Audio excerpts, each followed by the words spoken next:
বই পড়াবো।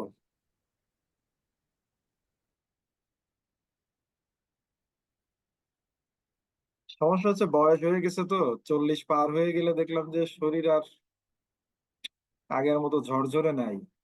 Sir, you are সকালে ঘুম looking থেকে good on উঠতে your ইচ্ছে করে phone. না। তারপরে ডায়াবেটিসের দরজা দিয়ে জাস্ট ঢুকছি। একটু ফ্যাটি লিভার আছে, ফ্যাটি লিভার যদিও সবারই আছে। কোনো কিছুতে খুব কনসেন্ট্রেশন দিলে দেখি ঘুম চলে আসে। সব মিলায় আসলে আর এই জীবনে মানুষ এত বড়াই করে কেন তাই বুঝি না। আর আমি সবসময় ফিজিক্যালি একটু মানে খুব ভালো ফিট ছিলাম না কখনোই, কখনো জিমেও যাই না। তো একটু হাঁটাহাঁটি সেটাও রেগুলারলি করা হয় না, সব মিলায়ে মানে শরীর বলতেছে যে আর বেশি দিন স্বাচ্ছন্দ্যের সঙ্গে থাকা যাবে না। স্যার এক্সারসাইজ করেন, ঠিক আছে? রাইট, এক্সারসাইজটা দরকার স্যার। আর আমি যেটা চাই যে কারোর উপরে নির্ভর হওয়ার আগেই চলে যাইতে। কারোর উপরে নির্ভরশীল হওয়া মানে কি বলেন স্যার, ইয়ং মানুষ এখনই যে কথা বলেন? আমি স্যার, ইয়াং আমরা মানুষ। আপনার সুস্থতা আর দীর্ঘায়ু কামনা করি স্যার। আপনি, স্যার এগুলা ফ্যাটি লিভার এটা কোনো বিষয় না, এটা আপনার খাওয়া খাদ্য এবং ডায়েট কন্ট্রোল অথবা আপনার যে এক্সারসাইজ এগুলার উপর ডিপেন্ড করবে অনেক কিছু স্যার। এক্সারসাইজ তো করা হবে না, একটু হাঁটাহাঁটি যদি হয় আর কি, দেখি। নিজের প্রয়োজনে স্যার সময় রাখতে হবে, সকালে আধা ঘন্টা সময় রাখলেন আরে যখন। সকালে ইদানিং আমার ইদানিং এর প্রবলেম আছে, সকালে ঘুম থেকে উঠতেই ইচ্ছে করে। এই উঠি উঠবো আর ফার্মে থাকি যেহেতু, একটু দেরি করে অফিসে যাই। সব মিলে তাহলে না হলে স্যার সন্ধ্যার পরে আপনাকে হাইটা এটা খাবার রেস্ট করতে হবে। সন্ধ্যার পরে তো সুযোগই নেই। অফিসে যে ঢুকি আর কখন বেরোইতে পারবো তার তো কোনো ঠিক থাকে না।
আচ্ছা, উপস্থিতি 50 পার হয়ে গেছে, আমরা মনে হয় শুরু করি। জি জি স্যার। স্যার, শুরু করতে পারেন। তো আজকে হচ্ছে চ্যাপ্টার 8। আমি যদিও নতুন বইয়ের সঙ্গে দেখার সুযোগ পাই নাই, যেহেতু ল্যাপটপে চার্জ কম ছিল, মানে ল্যাপটপে চার্জার আনি নাই, সো আমি আর বাসায় আসার পরে ল্যাপটপ অন করে চার্জ নষ্ট করতে চাইনি।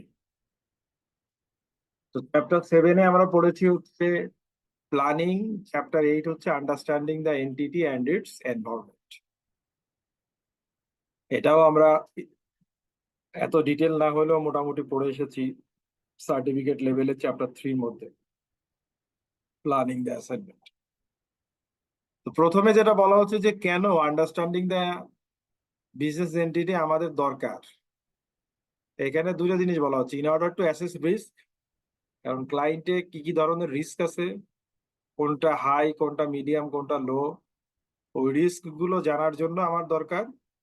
আর একটা হচ্ছে in order two comply with auditing standard. আমার অডিটিং স্ট্যান্ডার্ডের আইএসএ 315 সবচেয়ে বড় যে আইএস, এটা সেখানেই কিন্তু বলা আছে এই understanding entity of the entity নিয়ে অনেক কিছু বলা আছে।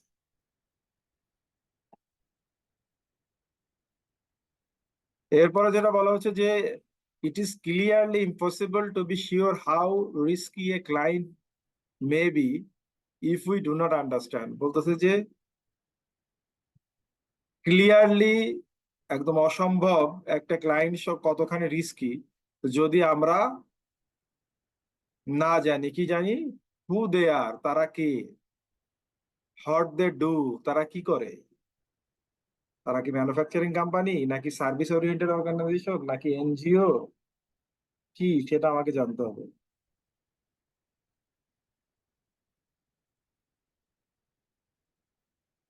আচ্ছা, ওই একজন স্টুডেন্ট দেখলাম পিছে বলেছেন আমার বইয়ের কোনো পিডিএফ কপি নাই, কারণ এটা তো প্রকাশকের কাছে দেওয়া, পিডিএফ করলে তো আর এই বই তো আর কেউ কিনবে না। যদিও একজন পিডিএফ করেছিল আমাদেরই এক স্টুডেন্ট, সে অনেক গ্রুপে ছড়িয়ে দেওয়ার পরে তো মানে প্রকাশক তার বিরুদ্ধে মামলা করবেই, প্রকাশককেও, মানে আমি এখন মাঝখানে পড়ে গেছি, একদিকে হচ্ছে আমার স্টুডেন্ট আর একদিকে প্রকাশক, কারণ তারাই তো টাকা এটার পিছনে ব্যয় করে, মানে খাটায় আর কি। সো অনেক কষ্টে এটাকে সামাল দেওয়া হয়েছে। সো এই বইয়ের আসলে পিডিএফ ভার্সন নাই। বইয়ের দাম খুবই কম, ডিসকাউন্টের পরে মনে হয় 25% ডিসকাউন্টের পরে মনে হয় 180 টাকা বা এরকম দাম আসে। তো খুবই নমিনাল, আমরা তো 300-400 টাকা মোবাইল ডাটাতে ইউজ করি। তো কারোর কাছে যদি থাকেও আমি রিকোয়েস্ট করব, এই আইনি জটিলতা বা আসলে প্রকাশকের ক্ষতি করে তো আমাদের লাভ নেই। এই 180-200 টাকার বই আপনারা দয়া করে কেউ পিডিএফ করবেন না, হ্যাঁ? আর যে জানতে চেয়েছেন তাকে যেটা বললাম, পিডিএফ নাই এই বইয়ের, বা করাও আইনত দণ্ডনীয় অপরাধ। হাউ দে ডু ইট, তারা ব্যবসাটা কিভাবে করে, whether there are any special circumstances which governs their business, যেমন like special laws and regulations. আমরা জানি ব্যাংকের জন্য একটা স্পেশাল ল আছে, সেটা হচ্ছে bank company act 1991। The integrity and competence of their staff, তাদের স্টাফদের ইন্টিগ্রিটি এবং কম্পিটেন্স সেটা আমাদের জানতে হবে। আচ্ছা, স্পেশাল ল নিয়ে একটা জিনিস আপনাদেরকে একটু শিখাই দেই, যদিও একটু হাই লেভেলের জিনিস। সিএ পড়তে আসছেন, সেকেন্ড লেভেলে চলে আসছেন, এগুলো আপনাদের জানা উচিত। এই যে স্পেসিফিক ল, এগুলোকে বলা হয় স্পেশাল ল। তা ব্যাংকগুলোতে আপনারা দেখবেন, যারা ব্যাংকে অডিট করেন বা চাকরি করেন, ব্যাংকগুলো WPPF দেয় না, মানে ওয়ার্কার্স প্রফিট পার্টিসিপেশন ফান্ড দেয় না। এটা নিয়ে ব্যারিস্টার রফিকুল হক স্যার, উনি মারা গেছেন। বাংলাদেশের অধিকাংশ আইন প্রণয়নে তার হাত আছে, খুব প্রতিষ্ঠিত ব্যক্তি ছিলেন। ওনার একটা বিখ্যাত ওপিনিয়ন আছে, উনি বলছে যে জেনারেল ল কখনো স্পেশাল লকে সুপারসিড করতে পারে না। যদি কোনো একটা জিনিস জেনারেল ল এবং স্পেশাল ল এর মধ্যে সাংঘর্ষিক হয়, তাহলে স্পেশাল ল প্রিভেল করবে। এবং যেহেতু লেবার লেবার ল যেটা 2006 এর, এটা একটা জেনারেল ল, আর ব্যাংক কোম্পানি অ্যাক্ট 1991 হচ্ছে একটা স্পেশাল ল।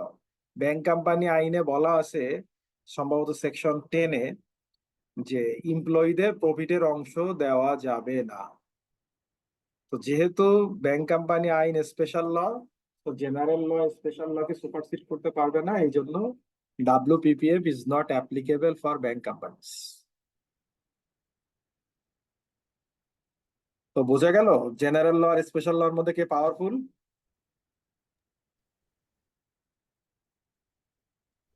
জি। এরপরে যেটা বলা হচ্ছে, if we understand A clients business properly we will, আমরা যদি একটা ক্লায়েন্টের বিজনেস প্রপারলি জানতে পারি তাহলে আমরা কি করতে পারবো, we will be able to assess the skill and competence which the audit team needs. আমি যে অডিট টিমটা পাঠাবো তাদের কি সর্ট অফ স্কিল এবং কম্পিটেন্স যোগ্যতা লাগবে সেটা আমরা জানতে পারবো। Be able to plan our audit so that it is appropriate and efficient. আমরা সুন্দর করে অডিটের কাজের প্ল্যান করতে পারবো যাতে আমরা এটা অ্যাপ্রোপ্রিয়েটলি এবং এফিশিয়েন্টলি করতে পারি। Be able to assess what controls have been put in place by the client, which may reduce the level of control risk. একটা অর্গানাইজেশনের কোথায় কোথায় কি ধরনের মেকানিজম প্লেস করেছে, কোন ধরনের মেকানিজম এস্টাবলিশ করেছে ক্লায়েন্ট, সেটা আমরা জানতে পারবো এবং সে ক্লায়েন্ট সেই কন্ট্রোল মেকানিজমকে রিভিউ করে আমরা এটাও জানতে পারবো যে কন্ট্রোল রিস্কটা তার দ্বারা কতখানি রিডিউসড হয়। Be able to assess any significant risk which need a special attention. আমরা সব রিস্ক নিয়ে কাজ করব না, আমরা আসলে স্পেশাল রিস্ক নিয়ে কাজ করব। সরি, আমরা সিগনিফিকেন্ট রিস্ক নিয়ে কাজ করব, কারণ সব রিস্ক নিয়ে কাজ করতে গেলে আমরা কাজ শেষই করতে পারবো। তো এই সিগনিফিকেন্ট রিস্কের প্রতি আমরা যদি ক্লায়েন্ট সম্পর্কে জানতে পারি তাহলে আমরা স্পেশাল অ্যাটেনশন দিতে পারবো। Be able to perform analytical procedures. Last ক্লাসে আমরা পড়েছি যে অ্যানালিটিক্যাল প্রসিডিউরের বেনিফিট এবং ডিমেরিটস, যে এই অ্যানালিটিক্যাল প্রসিডিউর অ্যাপ্লাই করতে গেলে ওই ক্লায়েন্ট সম্পর্কে বিজনেস নলেজ, খুব থরো বিজনেস নলেজ না থাকলে অ্যানালিটিক্যাল প্রসিডিউর সুন্দরভাবে অ্যাপ্লাই করা যায় না। কমপ্লাই উইথ প্রফেশনাল রিকোয়ারমেন্টস, আমরা একটা ক্লায়েন্ট এবং তার বিজনেস সম্পর্কে জানলে আমার এই ক্লায়েন্টের ক্ষেত্রে কি কি প্রফেশনাল রিকোয়ারমেন্ট অ্যাপ্লাই করতে হবে, মেনটেন করতে হবে সেটা আমরা, বা কমপ্লাই করতে হবে সেটা আমরা জানতে পারবো। পরের প্যারাগ্রাফে বলা হচ্ছে যে আমরা একটা ক্লায়েন্ট সম্পর্কে খুব ভালো ধারণা থাকার পরে আমাদেরকে এইটা গ্যারান্টি দেয় না যে we will uncover a cleverer well laid fraud, মানে একদম টপ টু বটম মিলে ম্যানেজমেন্ট লেভেলে যে একদম তারা ইচ্ছাকৃতভাবে একটা ফ্রড করেছে এবং অনেক কৌশলে অবলম্বন করে যদি কোনো ফ্রড করে থাকে সেটা যে আমরা আনকাভার বা ধরতে পারবো, আনকাভার করতে পারবো বা ধরতে পারবো, এইটার কোনো গ্যারান্টি নাই। But not understanding the entity certainly will guarantee that we have very little chance of finding it. বলতেছে একটা ক্লায়েন্ট সম্পর্কে যদি আমরা না জানি ভালো মতো তাহলে এইটা গ্যারান্টি দেয় যে সেটা আসলে ধরার সম্ভাবনা খুবই কম। তার মানে একটা ক্লায়েন্ট সম্পর্কে আমার যদি ভালো ধারণা থাকে তাহলে আমি অনেক ক্লেভার আর ফ্রড গ্যারান্টি না দিলেও আমি অনেক সময় ধরতে পারি, কিন্তু যদি ধারণা না থাকে তাহলে এইটার সম্ভাবনা খুবই কম। এরপরে যেটা বলা হচ্ছে, অডিটর হিসেবে আমাকে পার্টিকুলারলি ভিজিলেন্ট থাকতে হবে during a period of economic downturn and uncertainty. যখন ইকোনমিতে রিসিশন চলে বা ইকোনমিতে ধস নামে এবং আনসার্টেনটি থাকে, তখন আসলে কোম্পানি ফিনান্সিয়াল পারফরমেন্স ভালো হয় না। এই ভালো যখন হয় না তখন ওই কোম্পানির ডিরেক্টর এবং অ্যাকাউন্টেন্ট ওরা কি থাকে, প্রেসারে থাকে to present favourable results by artificially increasing revenues or profits. Artificially revenue বা প্রফিট ইনক্রিজ করে তারা একটা ফেভারেবল রেজাল্ট দেখানোর চেষ্টা করে।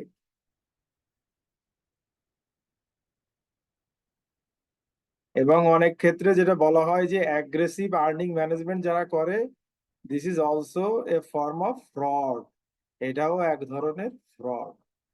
সো অ্যাগ্রেসিভ আর্নিংস ম্যানেজমেন্ট যদি কেউ করে, মনে করেন যে একটা প্রোডাক্ট বিক্রি করলো, ওইটা ইনস্টলেশন করে ভালো মতো রান না হওয়ার আগ পর্যন্ত সে ফুল রেভিনিউ রিকগনাইজ করতে পারবে না, কিন্তু সে দেখা গেলো ডেলিভারি দিয়ে রেভিনিউ রিকগনাইজ করে বসে আছে, তাহলে কিন্তু হলো না। হতে পারে ইনস্টলেশনে যে ওই প্রোডাক্টটা প্রবলেম করতে পারে, তখন তাকে রিপ্লেস করা লাগতে পারে, অথবা ফার্দার কস্ট ইনকার করা লাগতে পারে। How can we can obtain information to understand the client's business? একটা ক্লায়েন্টের বিজনেস বোঝার জন্য আমরা কোথা থেকে ইনফরমেশন পেতে পারি? প্রথমে বলা হচ্ছে external sources, credit rating agencies, ওই কোম্পানি যারা ক্রেডিট রেটিং করে। ইন্ডাস্ট্রি সার্ভে, ইন্ডাস্ট্রিতে অনেক সার্ভে হয়, ট্রেড জার্নাল থাকে। তারপর হচ্ছে register of joint stock companies and firms, যেটা আরজেসি বলি আমরা। তারপরে হচ্ছে আমরা ইন্টারনাল সোর্স থেকে, ফার্ম থেকে বেটার ইনফরমেশন পাই। এখানে যেটা বলা হচ্ছে, একটা ক্লায়েন্ট এবং তার বিজনেস সম্পর্কে যদি ভালো ধারণা না থাকে, তাহলে it is not ethical and professional for that firm to take over the client. এই জাতীয় ক্লায়েন্ট, যে ক্লায়েন্টে কাজ করার এক্সপেরিয়েন্স নাই, মানে কাজ করা মানে যে ইন্ডাস্ট্রিতে কাজ করার এক্সপেরিয়েন্স নাই, যে ইন্ডাস্ট্রি সম্পর্কে আমি বুঝি না, সেই কাজ নেওয়া উচিত না। বলা হচ্ছে যে someone in the firm must know something about the client and its environment. At least কমপক্ষে একজন হলেও তার ওই ক্লায়েন্ট সম্পর্কে এবং তার বিজনেস এনভায়রনমেন্ট সম্পর্কে জানতে হবে। এবং এটা ধরে নেওয়া হয় কে সবচেয়ে মোস্ট নলেজেবল কে থাকে? Engagement partner. সো ধরে নেওয়া হয় অ্যাটলিস্ট এনগেজমেন্ট পার্টনার ওই ক্লায়েন্ট সম্পর্কে ভালো জানবে। অথবা এনগেজমেন্ট পার্টনারও যদি না জানে, তাহলে ওই ফার্মের কি আছে, or for firms dealing with industries where specialist knowledge is required, the industry expert. যে সমস্ত ইন্ডাস্ট্রিতে স্পেশালিস্ট নলেজ দরকার, ওই ফার্ম কি করেছে, ওই সব ইন্ডাস্ট্রিতে দীর্ঘদিন ধরে চাকরি করে হয়তো রিটায়ারমেন্টে গিয়েছে, এরকম লোকের সঙ্গে তাদের এনগেজমেন্ট আছে, ওই ইন্ডাস্ট্রি এক্সপার্টকে তখন হায়ার করা হয়।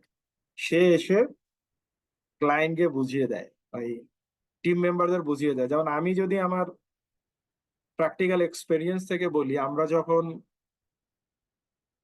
এটা বলতেছি আমি 2008 এর কথা, 2008 এর সেকেন্ড লেভেলের পরীক্ষা দেওয়ার পরে আমার যেটা হলো যে একটা চা বাগানে আমাদেরকে অডিট করতে যেতে হবে। আচ্ছা, নামাজের আজানটা শেষ হলো, তো আমি একটু আজানের দুয়াটা পড়ে নিই। হ্যাঁ,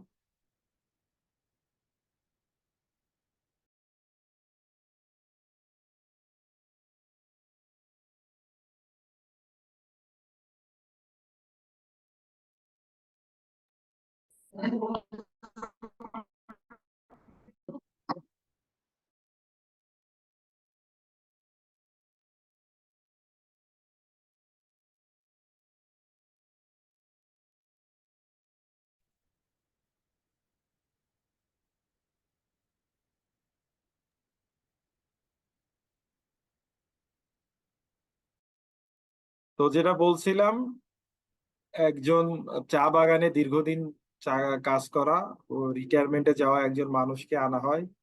উনি আমাদের চা বাগান সম্পর্কে একটা ধারণা দিলেন। আমি জানি না চা বাগান সম্পর্কে আপনারা অডিট করেছেন কিনা বা আপনাদের ধারণা আছে কিনা। চা বাগান কিন্তু টোটালি ডিফারেন্ট। দেখবেন যে এস্টেট লেখা থাকে, ডিনস্টন এস্টেট। বিভিন্ন চা বাগানের ওই এলাকায় টেস্টি এস্টেট মানে হচ্ছে ওইটা আর একটা রাজ্যর মতো। সো ওইখানকার নিয়ম কানুন আলাদা। কিরকম? যারা একদম টপ লেভেলের এমপ্লয়ি, তাদেরকে বলা হয় বা কি তো সাহেব। সাহেবরা হাফ প্যান্ট পরে অফিস করে। প্রথম দিন যেহেতু অস্বস্তিতে পড়ে গেলাম, দেখলাম যে বাবার বয়সী লোকজন বা বয়সে অনেক বড় হাফ প্যান্ট পরে অফিসে আসছে। আর তারপর শ্রমিক এবং সাহেবদের মাঝামাঝি যারা, তাদেরকে বলে বাবু। এবং সাহেব, আপনি রিক্সায় চড়তে পারবেন না। আমাদেরকে বলা হয়েছিল যে আপনারা যদি কখনো শ্রীমঙ্গল শহরে যান, কখনো রিক্সায় চড়বেন না। আপনারা বললে আমরা আপনাদেরকে গাড়ি দিয়ে দিব, গাড়িতে করে যাতায়াত করবেন, কিন্তু রিক্সায় উঠতে পারবেন। তারপরে বৃষ্টি, আপনি সাহেব, বৃষ্টি পড়লে আপনি ছাতা মাথায় দিতে পারবেন। আপনার রেইনকোট থাকবে, আর রেইনকোট না থাকলে আপনাকে বৃষ্টিতে ভিজতে হবে। আর যেটা বললাম, হয় আপনাকে গাড়িতে চলতে হবে, নাইলে মোটর সাইকেলে চলতে হবে, কিন্তু রিক্সায় উঠতে হবে। তারপরে চা বাগানে যেহেতু অনেক সাপের উপদ্রব আছে, আমি ছোটবেলায় সাপকে খুব ভয় পাই, উনি সাপ সম্পর্কে আমাদেরকে সাবধান করে দিলেন। এই সাপের কথা শুনে তো আমি অনেক ভয় পেয়ে গেলাম। যদিও 21 দিন চা বাগানে ছিলাম, লাইফের সেরা একটা 21 দিন পার করে আসছি। চা বাগানে সকালবেলা একরকম সৌন্দর্য, রাতের বেলা আরেক রকম সৌন্দর্য।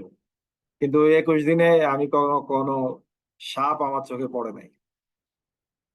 উনি আমাদেরকে যেটা বলেছিলেন, যদি আপনারাও কখনো বেড়াতে যান, কখনো কোনো ডরমেটরি বা কোথাও থাকেন, আমাদের সবসময় বলেছিলেন যে বাথরুমের দরজা সবসময় ভালো করে লক করতে হবে। এবং বাথরুমে ঢুকে, ইউজ করার সময় বাথরুমে ঢুকে চারিদিকে ভালো করে খেয়াল করে দেখতে হবে। এবং অনেক সময় কমোডের মধ্যে ঢুকেও বসে থাকে সাপ। সো কমোড আগে প্রথমে ইউজ করার আগে ফ্লাশ করে নিতে হবে, যাতে এরকম থাকলে বেরিয়ে আসে, আপনি বুঝতে পারেন। তারপরে আমাদেরকে এটা বলা হলো যে এই চা শ্রমিকদের উপরে খুব অত্যাচার করা হয়। অত্যাচার যদিও এখন অনেক ডিফারেন্ট সিনারি হয়ে গেছে, এখন শ্রমিকরা অনেক সচেতন বা অনেক কিছু করে তারা। আগের ওই জিনিস এখন কতখানি আছে আই ডোন্ট নো। যে ওদেরকে দাবিয়ে রাখার জন্য ওদের পেমেন্টটা কম, সো ওইখানে যাই আপনারা সমাজবাদী হয়ে যাবেন না, এরকম অনেক কথা আমাদেরকে বলা হয়েছিল। প্লাস ওইখানে ওদের হচ্ছে উইকলি ওয়েজেস দেয়। তো উইকলি ওয়েজেস দেয়, যেদিন ওয়েজেস দেয় ওই দিন মোড়ে মোড়ে একটা মদ কিনতে পাওয়া যায় ওদের লোকালি। ওদের নাম হচ্ছে হাড়িয়া। এই হাড়িয়া মদটা হচ্ছে ভাত পচিয়ে বানায়, এবং মদটা খুবই খারাপ। এটা নাকি খেলে একসময় পাকস্থলী একেবারে পচে যায়। তো এইটাও ইনডিরেক্টলি প্রমোট করে। কেন করে? যে 45-50 বছর বয়সের পরে তো আসলে এই ফিজিক্যাল পরিশ্রমের করার অবস্থা থাকে না শ্রমিকদের। সো এই শ্রমিকগুলো বার্ডেন হয়ে যায় এবং এক্সপেরিয়েন্স হয়, এরা বিভিন্ন ধরনের আন্দোলনে উস্কায় দেয়। তো ওই হারিয়া খাওয়ার যেটা, তারা দেখছে যে ওরকম যারা নিয়মিত এরকম হারিয়া খাবে 45-50-এর মধ্যে সে অটোমেটিক্যালি মারা যাবে। তো এরকম জিনিসও আছে।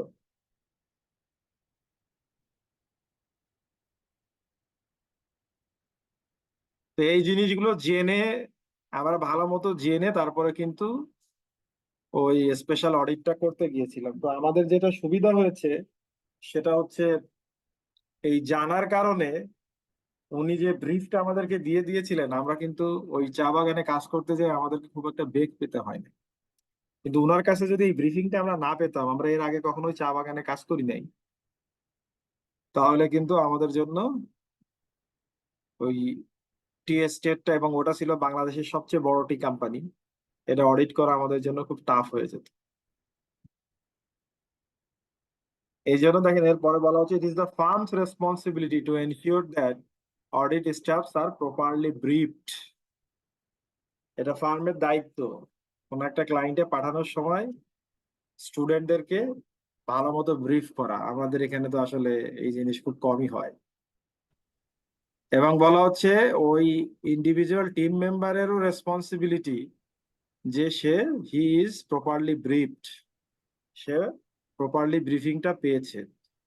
তা এই ব্রিফিংটা কি আমাদের মানে ক্লায়েন্টের সাথে এঙ্গেজমেন্ট তারা যখন এঙ্গেজ হয়ে যাবে, এঙ্গেজমেন্ট লেটার রিসিভ করার পরে এটা নিতে হবে, নাকি ওখানে তো এখন কোটেশন বিডিং মানে প্রসেস ক্লায়েন্টে নাকি? যাওয়ার আগে আর কি, তাহলে আমি তার সাথে আগে ক্লায়েন্টে অডিট এঙ্গেজমেন্টে করতে যাওয়ার আগে। কন্ট্যাক্ট হয়ে যাওয়ার পরে পরে হ্যাঁ অডিট হ্যাঁ হ্যাঁ, ক্লায়েন্ট আপনি শুরু পেয়ে করার গেছেন আগে?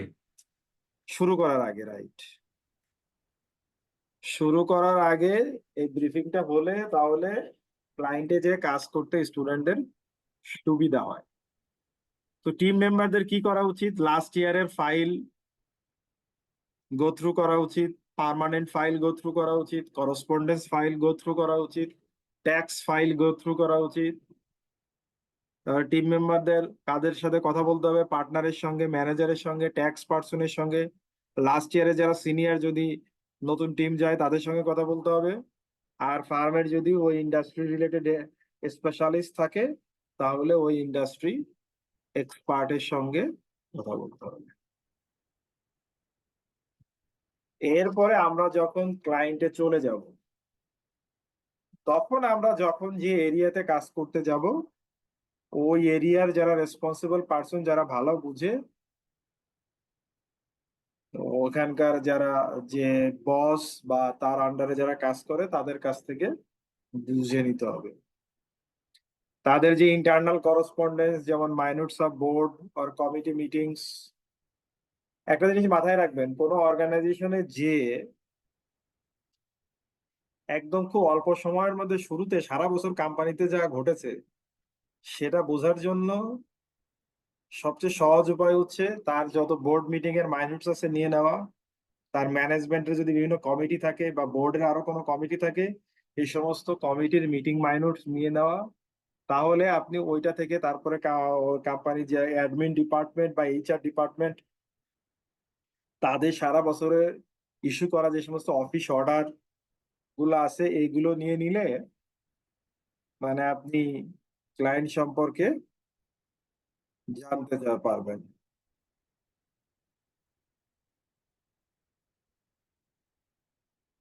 তারপরে ইন্টারনাল অডিটের রিপোর্টস আমরা পড়তে পারি। তারপরে আমরা যখন ক্লায়েন্টে কাজ করব চারিদিকে অবজার্ভ করব কি হচ্ছে, যারা ট্রানজেকশন রেকর্ড করতেছে কিভাবে করতেছে, কিভাবে প্রসেস করতেছে, কিভাবে অপারেটেড হচ্ছে। ওয়েবসাইটে থেকে ওই কোম্পানির তথ্য পেতে পারি, তার বিভিন্ন ব্রোশিয়ার থেকে তথ্য পেতে পারি। এরকম বিভিন্ন জায়গা থেকে আমরা কোম্পানি সম্পর্কে, কোম্পানির মানে understanding the entity and its environment, company এবং তার বিজনেস এনভায়রনমেন্ট সম্পর্কে আমরা জানতে পারি।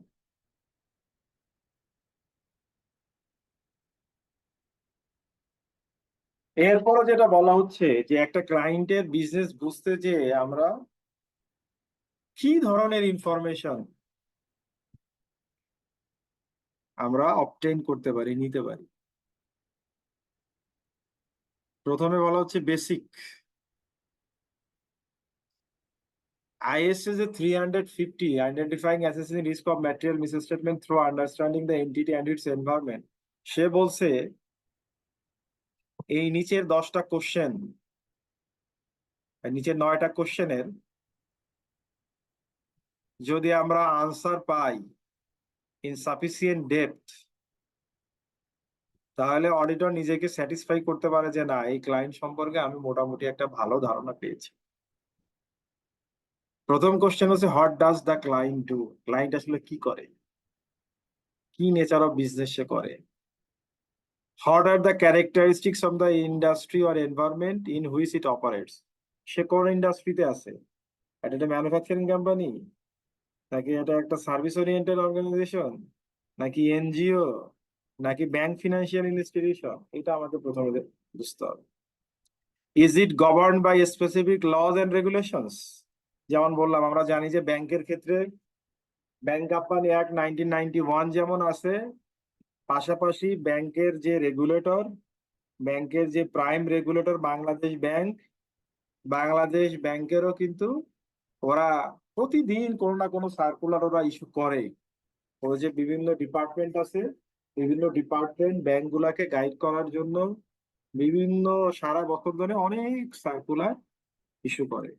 এই সার্কুলার গুলো কিন্তু আপনাদের লয়ের পরীক্ষার জন্য, এই অডিটের পরীক্ষার জন্য কিন্তু গুরুত্বপূর্ণ। সো আপনাদের উচিত হচ্ছে বাংলাদেশ ব্যাংকের ওয়েবসাইটে নিয়মিত ঢুকে নতুন নতুন সার্কুলার গুলো, যেগুলো আপনাদের লেখাপড়া বা পরীক্ষার সঙ্গে রিলেটেড, সেইগুলা ডাউনলোড করে লেখাপড়া করা, আপ টু ডেট নলেজ রাখা। Or is it at greater risk than other businesses from the incidence of more general laws and regulations? অথবা এর কোনো গ্রেটার রিস্ক আছে কিনা অন্যান্য বিজনেসের চেয়ে? যেমন ব্যাংকের কথা বললাম, যেহেতু হাইলি রেগুলেটেড, তো রেগুলেটরি ব্রিজ হওয়ার সম্ভাবনা বেশি। সেটা বাংলাদেশ ব্যাংকের বিভিন্ন গাইডলাইন বা সার্কুলার হোক বা ব্যাংক কোম্পানিজ অ্যাক্ট হোক। আর আমরা জানি যে ব্যাংক যেহেতু লিকুইড মানি, নগদ টাকা নিয়ে নাড়াচাড়া করে, সো ব্যাংকের ভোট থেকে যদি এক বস্তা 1,000 টাকার নোট বের করে কেউ নিয়ে যেতে পারে, এটা কিন্তু হিউজ টাকা, huge loss. What are the characteristics of its relationship with external parties? External পার্টির সঙ্গে তার করসপন্ডেন্সের ধারণা কেমন, রিলেশনশিপের ধারণা কেমন? External parties, shareholder, other stakeholder, trading partners and providers of finance, যারা তাকে ফাইন্যান্স করেছে। Is it under threat from takeover or lack of finance? এর কি টেক ওভার টার্গেট আছে কিনা, কেউ কোনো রাইভাল একে কিনে নিবে কিনা? or lack of finance, তার ফিনান্সিয়াল ক্রাইসিস আছে কিনা? Are there any dealings with related parties? Related party transaction আছে কিনা? আমরা রিলেটেড পার্টি সম্পর্কে বলেছি যখন আমরা ম্যাটেরিয়ালিটি পড়েছি, যে রিলেটেড পার্টি কারা? Those who have significant influence in decision making of a company. So তাদের সঙ্গে ডিলিংস আছে কিনা?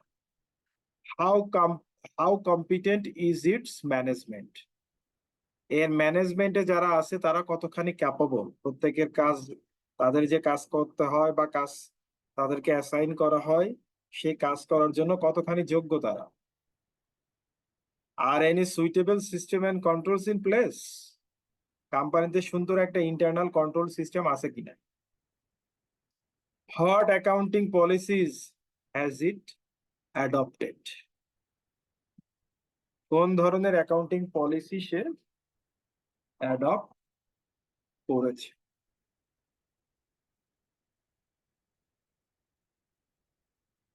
দেন হচ্ছে লজ অ্যান্ড রেগুলেশনস। আমাকে জানতে হবে,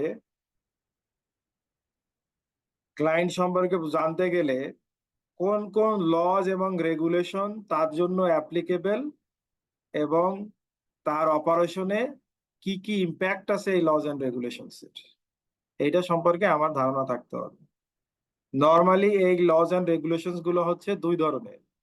একটা হচ্ছে those which effect preparation of financial statements, যেটা ফিনান্সিয়াল স্টেটমেন্টের প্রিপারেশনের সঙ্গে ডিরেক্টলি জড়িত। যেমন ব্যাংক কোম্পানি অ্যাক্ট এর শিডিউল 38, সেকশন 38 এর আন্ডারে মনে হয় শিডিউল 38 বা সেকশন 38।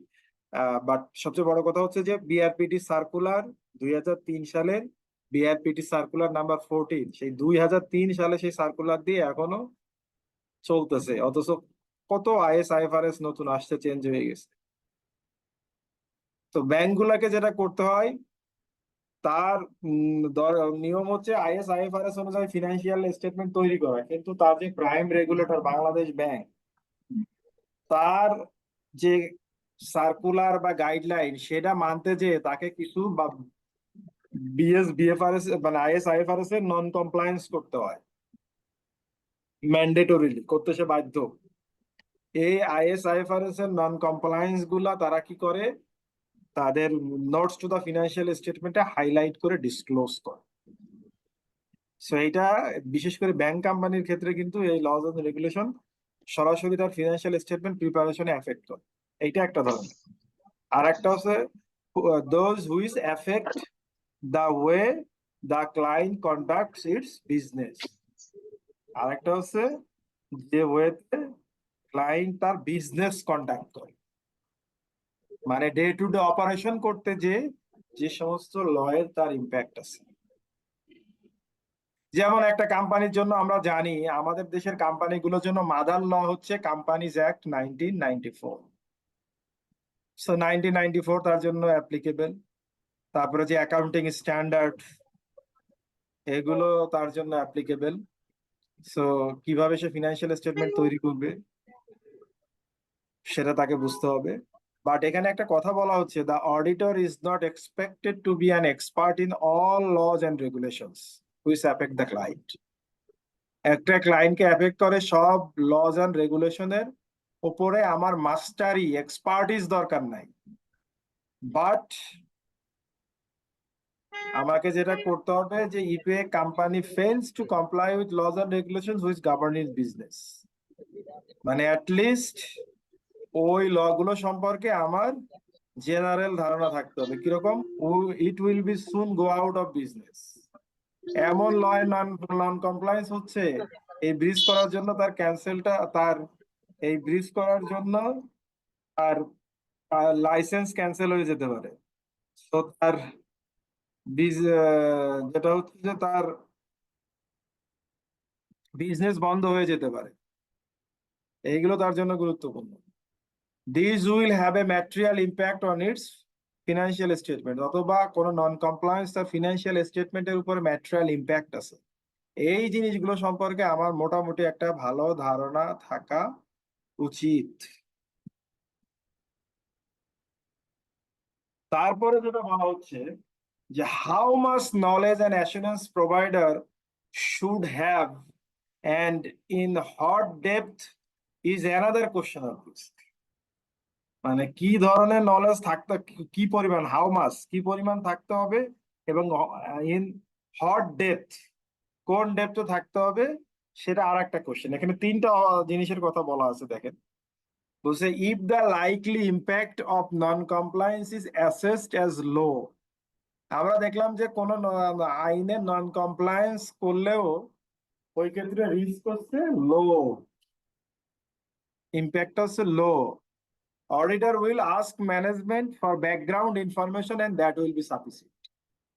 তাহলে অডিটর হিসেবে আমার জানতে হবে ক্লায়েন্টের কাছে ব্যাকগ্রাউন্ড ইনফরমেশন, মানে যেখানে যেটা বলা হচ্ছে যে ভাই এই আইনের নন কমপ্লায়েন্সটা আপনাদের কেন হলো, কি কারণে হলো, সেটা জানতে হবে, and that will be sufficient. যেহেতু লো, আমার এর বেশি জানার দরকার নেই। If the likely impact is assessed as high, যদি এরকম হয় যে ইম্প্যাক্টটা high, but management has good system for controlling the risk। এরকম নন কমপ্লায়েন্সের ইম্প্যাক্ট হচ্ছে হাই, ম্যানেজমেন্টও জানে যে এরকম নন কমপ্লায়েন্স হয়ে যাওয়ার সম্ভাবনা থাকতে পারে এবং ইম্প্যাক্ট হাই। সো যাতে নন কমপ্লায়েন্স না হয়, সে কি করছে, এটাকে মিটিগেট করার জন্য ক্লায়েন্টের কি আছে, has a good system for controlling the risk, একটা সুন্দর ইন্টারনাল কন্ট্রোল সিস্টেম আছে। তখন অডিটরের কাজ কি? Auditors will confirm that the system appears to operate effectively। সে দেখবে যে ওই সিস্টেমটা ইফেক্টিভলি অপারেট করে কিনা। তার মানে হচ্ছে যে রিস্কটাকে, যে নন কমপ্লায়েন্স রিস্কটাকে মিটিগেট করার জন্য ওই কন্ট্রোল মেকানিজমটা এস্টাবলিশ করা হয়েছে, ওই পারপাসটা ওই কন্ট্রোল মেকানিজম সার্ভ করে কিনা। ওটা যদি দেখি সার্ভ করে, তাহলে আমার কাজ এখানেই শেষ। If the risk is high and management appears to do nothing about it, সেকেন্ডটা যেটা, সেটা আমরা দেখতেছি যে রিস্ক হাই। সেকেন্ডটাতে দেখছিলাম যে ম্যানেজমেন্ট ওই রিস্কটাকে মিটিগেট করার জন্য একটা কন্ট্রোল মেকানিজম দিয়েছে। থার্ডে এসে বলা হচ্ছে যে risk high and management appears to do nothing about it, এবং এটাকে মিটিগেট করার জন্য ম্যানেজমেন্টের দিক থেকে কোনো স্টেপ নাই। তাহলে অডিটরের জন্য কি বলেছে, যে let us simply say it will have a direct impact on audit work। তখন আমাকে চিন্তা করতে হবে যে এইটার আমার অডিট ওয়ার্কের উপরে ডিরেক্ট ইম্প্যাক্ট আছে। এই পর্যন্ত কোনো কোশ্চেন আছে নাকি? ক্লাস বোঝা যাচ্ছে?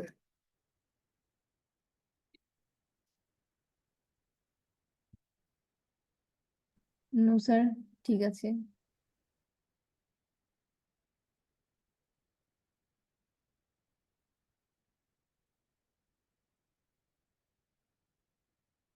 এর পরের টপিকে যেটা বলার চেষ্টা করা হচ্ছে সেটা হচ্ছে যে এই যে নন কমপ্লায়েন্স এর কথা আমরা, রেগুলেটরি নন কমপ্লায়েন্স এর কথা বলছি, এর ইন্ডিকেশন কি কি দেখে আমি ওই ক্লায়েন্টে যে বুঝবো যে ক্লায়েন্ট বিভিন্ন ল এর নন কমপ্লায়েন্স করেছে বা করার চেষ্টা করেছে।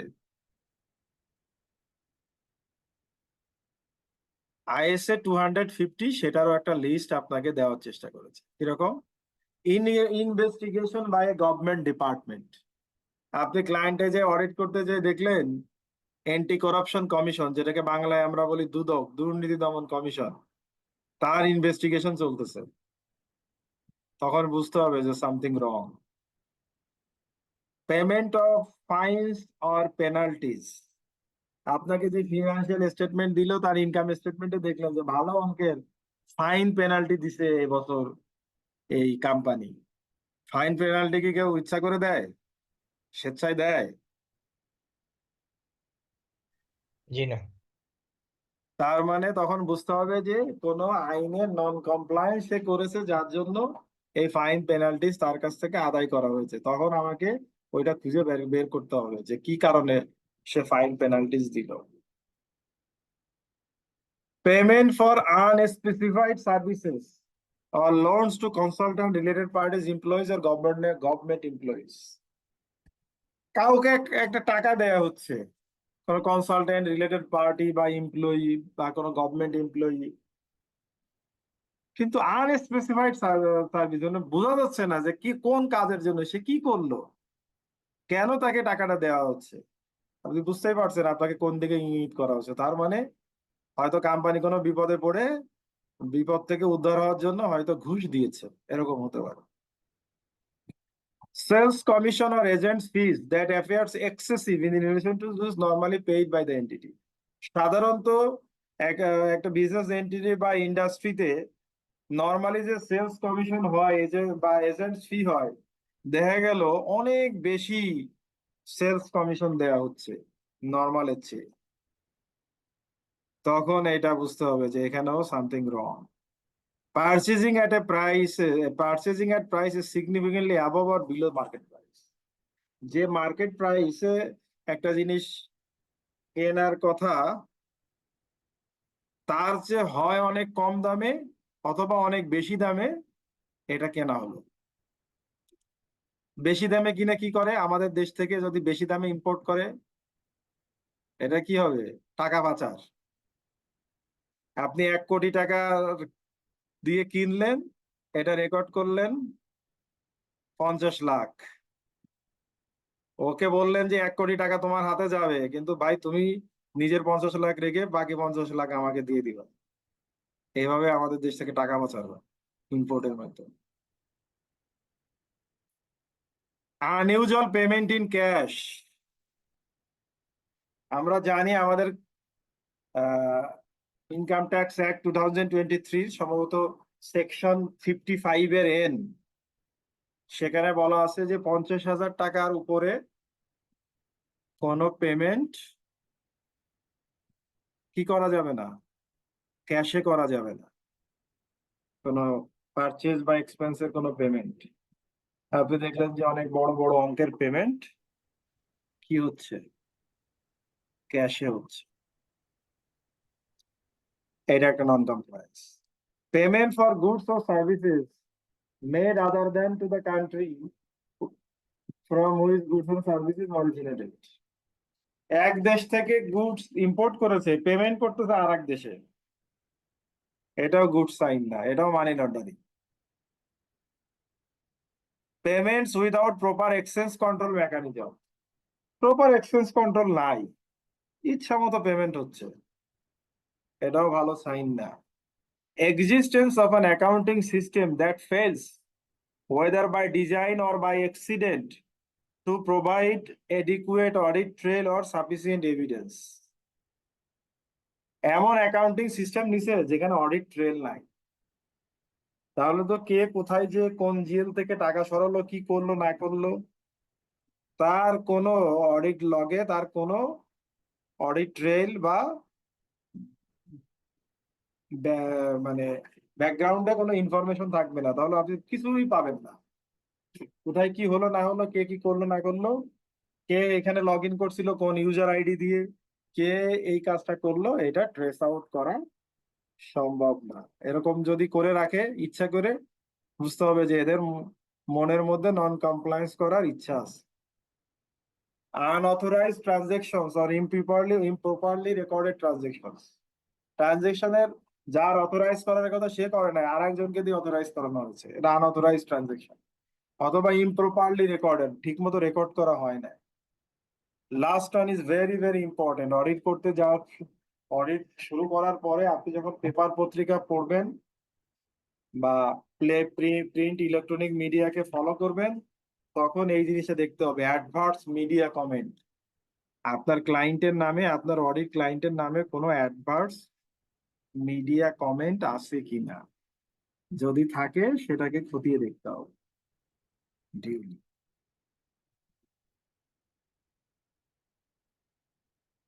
এরপরে মানি লন্ডারিং। মানি লন্ডারিং নিয়ে আমরা একটু আগে কিছু কথা বলে ফেলেছি। মানি লন্ডারিং এর ক্ষেত্রে বলা হচ্ছে যে আপনাকে প্রত্যেকটা ক্লায়েন্টের কেওয়াইসি করতে হবে। কেওয়াইসি মানে হচ্ছে নো ইউর ক্লায়েন্ট। কখন প্রথম, বলছে farm will need to have checked the clients identity when the first became a client. কখন কিভাবে সে প্রথম আমার ক্লায়েন্ট হলো, and will need to keep the evidence on file for a sufficient period after they choose to be a client। এবং এই ইনফরমেশনটা তার সঙ্গে আমার ক্লায়েন্টের রিলেশনশিপ চলে যাওয়ার পরেও একটা সাফিসিয়েন্ট পিরিয়ড পর্যন্ত, একটা দীর্ঘ সময় পর্যন্ত সেটা আমাকে প্রিজার্ভ করতে হবে। What does the money come from, টাকা কোথা থেকে আসলো। Auditor should think about the real nature of the business's sales, যে কি ধরনের সেল করে, কি ধরনের ইনকামিং হয় টাকা, but also about the source of the startup capital. This is very very important, startup capital and any other equity and loans raise। আপনারা শুনলে অবাক হবেন, এই যে এর আগের যে তত্ত্বাবধায়ক সরকার ছিল 2009-10 সালে, ফখরুদ্দিন মঈনুদ্দিনের সময়, বড় বড় গ্রুপ, আমি কোনোটার নাম বলবো না, তারা এত জায়ান্ট, এত বড় হয়েছে, তারা প্রথমে যে টাকা দিয়ে, স্টার্ট আপ ক্যাপিটাল যেটা দিয়ে ব্যবসা শুরু করছে, এই প্রশ্ন যখন করা হয়েছে তারা উত্তর দিতে পারে না যে শুরুর টাকা তারা কোথায় পেল। তার মানে কি, এগুলো অবৈধ ইনকাম, হতে পারে স্মাগলিং করে, অথবা হতে পারে মানি লন্ডারিং করে, হতে পারে বিভিন্ন চাঁদাবাজি করে, অনেকভাবে হতে পারে। সো স্টার্ট আপ ক্যাপিটাল সম্পর্কে, মানে অনেক বড় বড় গ্রুপ, আপনার নাম শুনলে অবাক হয়ে যেতেন। রেকর্ডেড ক্লাস বা এমনিও আমার নাম বলা উচিত না, কারণ আমার ঘাড়েও তো একটাই মাথা, তাই না। Remember, the money launderer wants to overestate income and loves paying tax on the excess, which goes against the grain of the way most auditors think। আপনাদেরকে একটা ক্লু দিই, এখন তো অনেকে অনেকভাবে সতর্ক হয়ে গেছে। আপনারা দেখবেন যে এই ঢাকা শহরেরই খুব অভিজাত জায়গায় দেখবেন যে বিভিন্ন বুটিক শপ আছে, বিভিন্ন বাইরের খুব দামি দামি শোপিসের দোকান আছে। আপনারা খেয়াল করে দেখবেন যে ওই দোকানগুলোতে একেবারে খুব সুন্দর সুন্দর সেলস পার্সনরা আছে, কিন্তু আপনি খেয়াল করে দেখবেন ওই দোকানগুলোতে খুব একটা ভিড় হয় না, তেমন কেনা বেচা হয় না। তাহলে এইরকম জায়গায় এত টাকা ভাড়া দিয়ে এরকম একটা দোকান, ভিতরে অনেক দামি দামি জিনিস প্রাইস ট্যাগ লাগিয়ে রাখছে, এটার কারণ কি? দেখছেন আপনারা এরকম কিছু দোকান ঢাকা শহরে? ইয়েস জি স্যার, স্যার। চোখে পড়ছে চোখে? জি ইয়েস স্যার, স্যার। অনেক। এবং এগুলো কি জানেন, এগুলো অনেক, এই যে সরকারি চাকরি করে এরকম অনেকের দোকান, ও ঘুষ বা বিভিন্ন ভাবে টাকা ইনকাম করে, এখানে ওর ওর বেতন তো অনেক কম, তাহলে এত টাকা কোথা থেকে আসলো? তখন দেখায় ওই বুটিক শপ বা ওইখান থেকে সে সব ইনকাম করছে। এগুলো ফেক বিজনেস দেখে, ওইগুলোর মাধ্যমে টাকা হালাল করার চেষ্টা করে।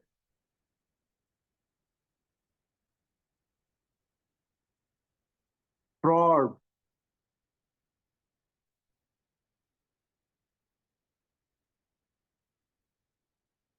ফ্রডের সঙ্গে রিলেটেড হচ্ছে আমাদের আইএসএ 240। স্যার আমরা মানি start করছি- স্যার মানি লন্ডারিং নিয়ে একটা কোশ্চেন ছিল আর কি, করা যাবে কিনা? হ্যাঁ বলেন। স্যার মানি লন্ডারিং বলতে স্যার ওই যে যারা ড্রাগ ড্রাগ ট্রাফিকিং করে টাকা ইনকাম করে, এটা তো ওয়ান কাইন্ড অফ কি মানি লন্ডারিং কি? হ্যাঁ, স্মাগলিং এর টাকা মানি লন্ডারিং না? জি, তাহলে তো যেটা অবৈধ সব এরা ইনকামই তো কি করে আমি একই। আপনাকে একটা উদাহরণ দেই, আমার যেহেতু মোবাইলে চার্জ নাই আমি তো এত কথা বলতে চাচ্ছিলাম না। জি একটা স্যার। উদাহরণ দেই, কি করে মনে করেন আপনি স্মাগলিং করে 100 কোটি টাকা ইনকাম করছেন, কি করে দেখেন। এখন এটা তো অবৈধ টাকা, কালো টাকা, এটা এখন সাদা করতে হবে। বাংলাদেশের সহজ উপায় হচ্ছে একটা 2টা ফ্লোর ভাড়া নিয়ে বা আপনার 1টা 2টা ফ্ল্যাট ভাড়া নিয়ে আপনি কি করলেন, একটা গার্মেন্টস কোম্পানি খুললেন। বড় বড় গার্মেন্টস এর সঙ্গে যোগাযোগ করে তাদের কাছে কিছু সাব কন্ট্রাক্ট নিয়ে কিছু কাজ করলেন, কিছু মেশিন টেশিন কিনলেন। আপনার উদ্দেশ্য কিন্তু ভিন্ন। এবং বেশ কিছুদিন কাজ টাজ করার পরে বেশ টিয়ে হলো, আপনি ব্যাংকের কাছে গেলেন যে ভাই আমি ব্যবসা করতেছি, আমার লোন দেন। ব্যাংক তো এমনি পার্টি পায় না, লোন দেওয়ার জন্য বসে থাকে। কত টাকা লোন দেন ভাই? 80 কোটি 100 কোটি যা দিবেন। ওই ব্যাংকারের তো টার্গেট আছে বছরে। আচ্ছা ঠিক আছে, আপনার 100 কোটি টাকা লোন দিলাম। 100 কোটি টাকা লোন নিল, এই যে লোনটা নিল এটা তো প্রপার ব্যাংকিং চ্যানেলে নিছে, এটা তো হারাম না, এটা তো মানে হোয়াইট মানি। তো ওই টাকা নিয়ে সে আরো বিভিন্ন ব্যাংকে অ্যাকাউন্ট খুলে সেখানে ট্রান্সফার করছে। ওই ব্যাংকের যখন ইনস্টলমেন্টের পেমেন্ট আসে লোনের, তখন ওই স্মাগলিং এর টাকা নিয়ে ব্যাংকে পেমেন্ট করে। বুঝতে পারছেন আমার কথা? ওইটা হোয়াইট করতেছে আর কি হ্যাঁ, ওইটা টাকাটা। হোয়াইট করতেছে। এখন করতে করতে ওর এত এইদিকে তো ওই যে খুব একটা কাজ টাজ করে না, কিছু লোক রাখছে, ভাড়া দিতে হচ্ছে, এগুলো তো লস হচ্ছে। 2-3 বছর পরে ব্যাংকের কাছে যাবে যে ভাই বুঝেন তো, ব্যবসা সবসময় ভালো হয় না বা ব্যবসা সবাই বুঝে না, আমি আর ব্যবসা করব না। কিন্তু ব্যবসা করব না ঠিক আছে, আপনি তো আমার কাছে টাকা পান 60-70 কোটি টাকা, আপনার টাকা তো দিতে হবে। তো আপনার টাকা আমি দিয়ে দিই, আপনি দেখেন হিসাব করে আমার কাছে কত টাকা পাওনা আছে, আমি টাকা দিয়ে দিব। মনে করেন বললে এ পর্যন্ত যা দিয়েছেন 2-3 বছরে আপনার কাছে এখনো 70 কোটি টাকা পাওয়া যায়, ওর কাছে তো স্মাগলিং এর টাকা আছেই, ওইখান থেকে 70 কোটি দিয়ে দিলাম, দিয়ে ব্যবসাটা বন্ধ করে দিল। মাঝখান জি। দেশে কি করলো, ওই যে সেই স্মাগলিং করে হোক, তারপরে আপনার ওই হিউম্যান ট্রাফিকিং করে হোক, বা আপনি যেটা বললেন ড্রাগ সাপ্লাই করে হোক, ওই যে টাকা কামিয়েছিল সেই টাকারে হোয়াইট করে ফেলল। এটা ওয়ান কাইন্ড অফ মানে টাকা হোয়াইট করার, এই মানি লন্ডারিং এর টাকারও হোয়াইট করার নিয়ম। জি, বুঝতে এই পারছি কাজ স্যার। করো, ঠিক আছে? থ্যাংক ইউ স্যার, বুঝতে পারছি। তো ফ্রড হচ্ছে আমাদের ISA 240। ISA 240 বলেছে যে auditors have no responsibility for the prevention and detection of fraud. As such, that is management job. একটা কোম্পানির ফ্রড ডিটেক্ট করা, প্রিভেন্ট করা, মিটিগেট করা, this is the responsibility of company's management and those charged with governance, that is board of directors. But যেহেতু ফ্রডের একটা material impact আছে financial স্টেটমেন্টের উপরে, সো এইটা অডিটর একটা, so it becomes a part of audit after all. তারপরেও এটা অডিটের একটা পার্ট চলে আসে। সো অডিটর হিসেবে আমার কাজ কি? অডিটর হিসেবে আমার কাজ হচ্ছে আমি আমার সর্বোচ্চ চেষ্টা করব। আমি তো যদিও স্যাম্পল বেসিসে কাজ করি, আমি আমার এই কাজের মাধ্যমে আমার স্যাম্পল সিলেকশন থেকে শুরু করে, আমার অ্যানালিটিক্যাল রিভিউ থেকে শুরু করে, আমার যত যা আছে সব জায়গায় আমি সর্বোচ্চ চেষ্টা করব একটা কোম্পানিতে ফ্রড ফর্জারি ঘটেছে কিনা সেটা ধরার জন্য। বাট আমি ফ্রড ফরজারি ধরতে পারি নাই বলে যে ওই কোম্পানিতে ফ্রড ফরজারি ঘটে নাই তা কিন্তু না, আমরা কিন্তু আমাদের অডিট রিপোর্টে বলে দিই যে আমি ধরতে পারি নাই, কিন্তু তারপরেও ফ্রড থাকতে পারে। তার মানে এটা আমার দায়িত্ব বা ম্যানেজমেন্টের দায়িত্ব, বাট আমার কাজ হচ্ছে সর্বোচ্চ চেষ্টা করা এটা ধরার জন্য। নর্মালি দুই ভাবে ফ্রড হয়, যেটা আমাদের আইএসএ 240 বলেছে। একটা হচ্ছে miss statements arising from fraudulent financial reporting. ওয়ার্ল্ডে যত ফ্রড হয় তার 90% ফ্রড হয় এটার মাধ্যমে। আপনারা মনে করবেন না যে চুরি করে ফ্রড করে। চুরি করে আর কত ফ্রড করা যায়? আপনি একটা ম্যানুফ্যাকচারিং কোম্পানি থেকে চুরি করে আর কয় টাকার জিনিস নিতে পারবেন? যদিও ব্যাংক থেকে যদি 1000 টাকার নোট সরাইতে পারেন কয়েক বছর, সেটা ভিন্ন কথা, কিন্তু সেটা তো সহজ না। বোর্ড যেভাবে প্রোটেকশন দেওয়া বা যেভাবে ওইটা কন্ট্রোল মেকানিজম মেনটেন করা, ওইখান থেকে টাকা সরানো অনেক কঠিন কাজ। তো মেজর ম্যানিপুলেশনটা হয়, 90% ম্যানিপুলেশন হয় fraudulent financial reporting. Artificially profit বাড়িয়ে দিল, না হলে এক্সপেন্স কমিয়ে দিল। আপনারা ওয়ালকমের কেসের কথা শুনেছেন? ওয়ালকম, আমেরিকান কোম্পানি। শুনেছি। এই ওয়ালকমে এরকম একটা ফ্রডুলেন্ট ফিনান্সিয়াল রিপোর্টিং হয়। এটার কারণে ওদের দেশে তো আসলে ল এনফোর্সিং এজেন্সি তো অনেক শক্ত। ওদের যে সেক, সিকিউরিটিজ এন্ড এক্সচেঞ্জ কমিশন, তারা ইনভেস্টিগেশন করে, এবং যে মহিলা এটার সঙ্গে জড়িত ছিল, এক মহিলা জড়িত ছিল, তার 12 বছরের জেল হয়। কি করেছিল মহিলা? তার সিনিয়র ম্যানেজমেন্টের কে খুশি করতে যেয়ে বা সিনিয়র ম্যানেজমেন্টের কথা শুনে টেলিফোন রেন্ট, এটা তো একটা এক্সপেন্স। এক্সপেন্স ও ডেবিট ব্যালেন্স, কারেন্ট অ্যাসেট ও ডেবিট ব্যালেন্স। কিন্তু কারেন্ট অ্যাসেটে আমরা কোনটা রাখি? যেটা নেক্সট 1 ইয়ারে ক্যাশে কনভার্ট হবে। আর আমরা এক্সপেন্সে কোনটা দিই? যেটা অলরেডি আমরা কনজিউম করে ফেলছি। এখান থেকে আর আমার পাওয়ার কিছু আছে? পাওয়ার কিছু না নাই। তো আপনি এক্সপেন্স কে যদি অ্যাসেট হিসেবে দেখান, তাহলে ঘটনাটা কি ঘটে বলেন তো? স্যার, রেভিনিউ বেড়ে যাবে, আমার ইনকাম বেড়ে যাবে sir, প্রচুর। আমার ইনকামও বেড়ে যাবে, অ্যাসেটও বেড়ে যাবে। এতটা বেড়ে যাবে, রাইট? মানে দুই দিক থেকে কাটছে। একদিক দিয়ে দেখাচ্ছে আপনার অ্যাসেট বেশি, আবার আর একদিকে দেখাচ্ছে ইনকাম বেশি। ওনাকে পরে প্রমোশন দিয়ে ফাইন্যান্স কন্ট্রোলার করা হয়, বেতন, সিনিয়র ম্যানেজার ছিল সে, তার বেতন বাড়ানো হয়, কিন্তু পরবর্তীতে ধরা পড়ে সব শেষ।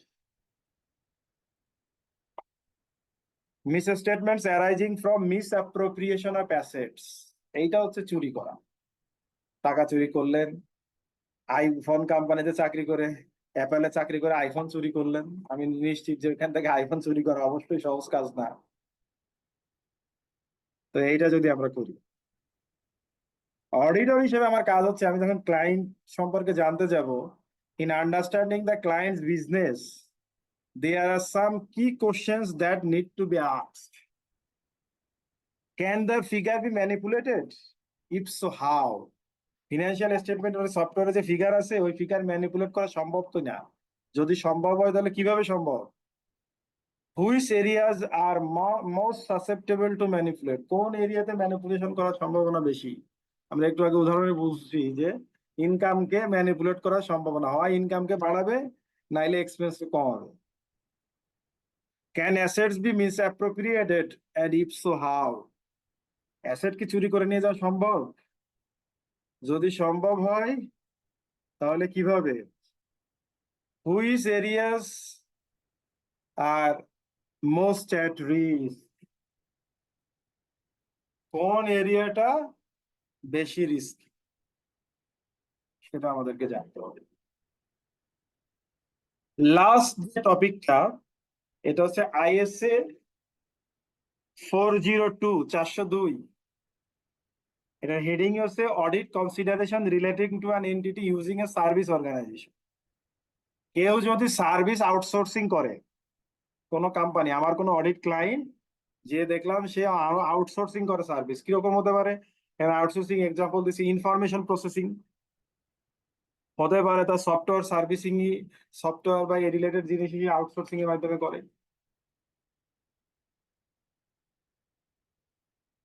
Maintenance of accounting records, accounting record keeping এর জন্য সিএ ফার্ম থেকে লোক আউটসোর্স করছে, ফ্যাসিলিটেট ম্যানেজমেন্টকে ফ্যাসিলিটেট করার জন্য আউটসোর্স করছে। সো এরকম যদি অবস্থা হয়, অডিটর হিসেবে আমাকে কি করতে হবে? Obtain an understanding of the services provided by a service organisation. ওই সার্ভিস অর্গানাইজেশন আমার ক্লায়েন্টকে কি সার্ভিস দিচ্ছে, ইনক্লুডিং ইন্টারনাল কন্ট্রোলস, স্পেশালি কি বলতেছে, nature of service provided by the service organisation, কি যা নেচারের সার্ভিস দিচ্ছে, nature and materiality of the transaction process, এবং এই রিলেটেড ট্রানজেকশনের নেচার এবং ম্যাটেরিয়ালিটি লেভেল কেমন, the degree of interaction between the activities of the service organization and those of the company, এই কাজটা করতে যে তাদের মধ্যে ইন্টারাকশন কেমন, মানে সে কি তার কনফিডেন্সিয়াল ইনফরমেশনে তার অ্যাক্সেস আছে কিনা, সে ওই কোম্পানিতে নিয়মিত অবাধে যাতায়াত করে কিনা, তার সিস্টেমে তার অবাধ যাতায়াত আছে কিনা। তারপরে বলতেছে দ্য নেচার অফ রিলেশনশিপ, এই যে তার সঙ্গে যে সার্ভিস রিলেশনশিপ, এটা কোনো রিটেন কন্ট্রাক্ট আছে কিনা। This is very very important, written contract না থাকলে কিন্তু মুশকিল। Consider access to sources of evidence, ওই যে ও যে যে সমস্ত কাজ করে ওই এভিডেন্স গুলোতে, এক হচ্ছে অডিটর হিসেবে আমার অ্যাক্সেস, আমি অ্যাক্সেস পাবো কিনা, আবার ওই সার্ভিস কোম্পানি এই কোম্পানিতে কি ধরনের অ্যাক্সেস নেয়। অ্যাসেস দ্য রিস্ক অ্যারাইজিং, এরপর আমাকে দেখতে হবে এখানে কি ধরনের রিস্ক আছে। The user auditor in obtaining an understanding of the service organization's internal control may obtain one of the following reports from the auditor of service organization. ওই যে সার্ভিস অর্গানাইজেশন এখানে সার্ভিস দিচ্ছে, তার যে অডিটর, তার কাছ থেকে আমি any one of the following information নিতে পারি। কি নিতে পারি? A report with the objective of conveying reasonable assurance that includes the service auditor's opinion on the management's description of service organization system, তার সিস্টেমটা কেমন, control objective and related controls, and the suitability of the design of the controls to achieve the specific control activity. So তার control environment সম্পর্কে আমি তার অডিটরের কাছ থেকে জানতে পারি। অথবা a report as above that also provide the service auditor's opinion on the operating effectiveness of the controls and a description of the service auditor's test of the controls and result thereof. যদিও আমাদের দেশে এর জাতীয় practice নাই, ক্লায়েন্টই তথ্য দিতে চায় না, আবার আর এক ক্লায়েন্টের অডিটর তথ্য দিবে, এটা আসলে বলাই বাহুল্য এরকম। তো আজকে এটাই লেকচার, কেসগুলো কি আপনাদের সাথে শেয়ার করব? জি স্যার। ম্যাটারে তো শেয়ার করে দেন।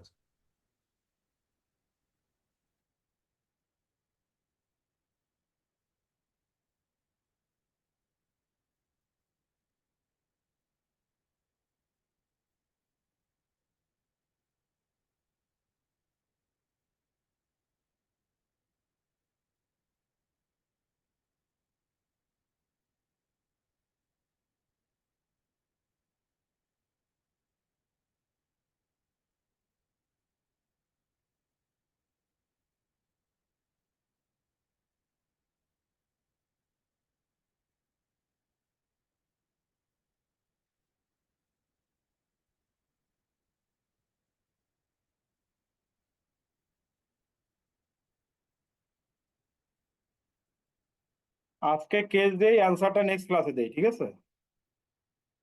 জি আচ্ছা, আজকের লেকচারটা কি আপনাদের সাথে শেয়ার করছি? না স্যার, না, এটা স্যার শেয়ার করেন নাই। কেউ চাইলো না যে? সবাই তো আগেই চেয়ে নেয়, স্যার লেকচার দেন, স্যার লেকচার দেন। আচ্ছা স্যার দেখি চ্যাট ঠিক বক্সে আছে। হ্যাঁ, চ্যাট বক্সে দিয়ে দিচ্ছি।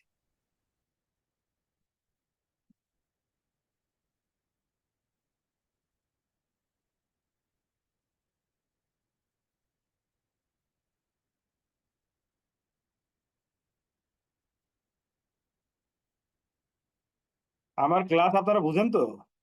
মানে উপকার হয় তো ক্লাসে, উপকার না হইলে তো ক্লাস করে কোনো লাভ নেই। জি স্যার।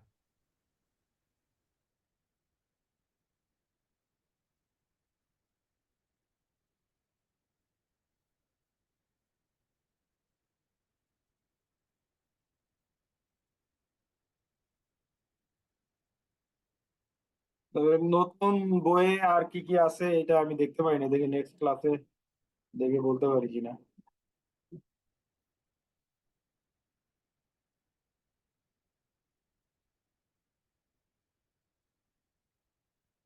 আমরা কি লেকচারার কেস পেয়েছি?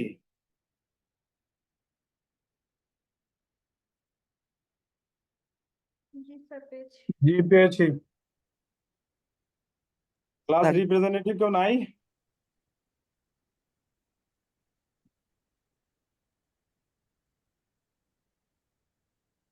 আজকের ক্লাসে কেউ রিপ্রেজেন্টেটিভ নাই? আপনাদের গ্রুপে দিয়ে দেন।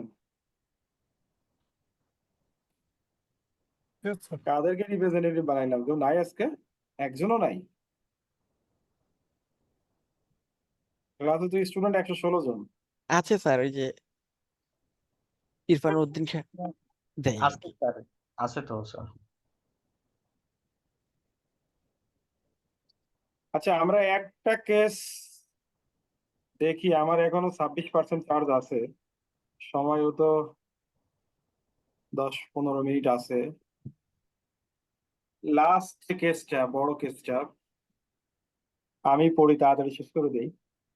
দেখেন, আমার কাছে রিকোয়ারমেন্টে চাওয়া হচ্ছে যে identify 6 strength in Latham controls environment in respect of non-current asset and explain why they may reduce control risk. আমরা এই যে কোম্পানি এবং তার ইন্টারনাল কন্ট্রোল এনভায়রনমেন্ট সম্পর্কে পড়ে আসলাম না, সেই রিলেটেড কেস। এই কেসগুলো আমাকে খুঁজে বের করতে হয়েছে অনেক কষ্ট করে। ফিক্সড অ্যাসেটের গল্প এখানে বলা আছে একটা কোম্পানির, বলতেছে এখান থেকে আপনাকে 6টা স্ট্রেংথ বের করতে হবে। আর সি নাম্বারে আর একটা কোশ্চেন আছে যে ওই কোম্পানির অডিটররা একটা কাজ করে, সেটা দেখি যদি পারি তো যাব, না হলে যাব না। আমরা আগে এটা দেখি। আর প্রথম কোশ্চেনটা হচ্ছে theoretical question.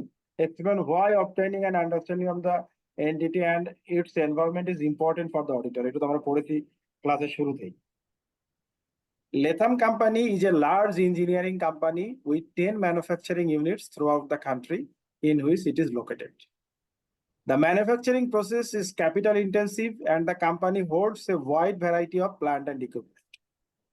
The finance director is responsible for the preparation of a non-detailed assets budget annually, which is based on a 5-year budget approved by the whole board of directors after consultation with the audit committee. The annual budget, which is also approved by the full board, is held on computer file and is the authority for the issue of a purchase order. When the item of plant and equipment is delivered to the company, a pre-numbered goods receipt note is prepared, a copy of which is sent to the accounting department and used to update the non-current assets budget to reflect the movement. The equipment is carefully inspected by production personnel and tested for proper operation. An operational certificate is prepared by the production department, and this is used by the accounting department together with the GRN to check against the purchase invoice when it is received. At the same time, the purchase invoice enters the purchasing system. A computerized non-current assets register is updated. Access to non-current asset register is restricted to personnel in the accounting department. On a rolling basis throughout the year, the non-current asset register is compared to plant and equipment on site by accounting department person, using identification numbers in the register and permanently marked onto each item in the factory. The internal audit department also tests on a sample basis the operation of the system from budget preparation to entry in the non-current assets register. Internal audit staffs also compare a sample of entries in the non-current asset register with equipment on the shop floor. বলেন এখানে কি কি স্ট্রেংথের কথা বলা আছে?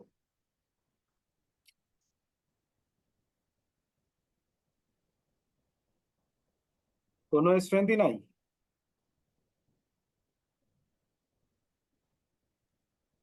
তাদের এখানে internal control তো অনেক কয়েকটা স্ট্রং। স্ট্রেংথ হলো অথরাইজেশন করা, মানে যেটা হচ্ছে অ্যাপ্রুভাল সিস্টেমে করা, মানে একটা বাজেট অ্যাপ্রুভ হচ্ছে, তারপরে বাজেট বাজেটের অ্যাপ্রুভ মাধ্যমে হচ্ছে, বললে তো হলো না, কে অ্যাপ্রুভ করতেছে?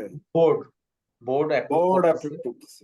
তারপরে সাবসিকুয়েন্টলি ওই বাজেটের যে অ্যাপ্রুভাল হয়েছে সেই অনুযায়ী পারচেজ অর্ডার হচ্ছে, এবং সাবসিকুয়েন্টলি যে প্রোডাক্টটা রিসিভ করতেছে, যে অ্যাসেটটা, সেটা আবার 3 ওয়ে ম্যাচিং হচ্ছে, মানে পারচেজ অর্ডার প্লাস হচ্ছে ইনভয়েস প্লাস হচ্ছে ফিজিক্যাল যে ভেরিফিকেশন এবং টেস্টিং হচ্ছে, এবং ইন্টারনাল কন্ট্রোল এবং ফিজিক্যাল ভেরিফিকেশন এভাবে বললে হবে না, এক একটা করে বলে যেতে হবে। আপনি একসাথে সবগুলো বলে যাচ্ছেন, প্রত্যেকটা বলে তো যুক্তি দিতে হবে।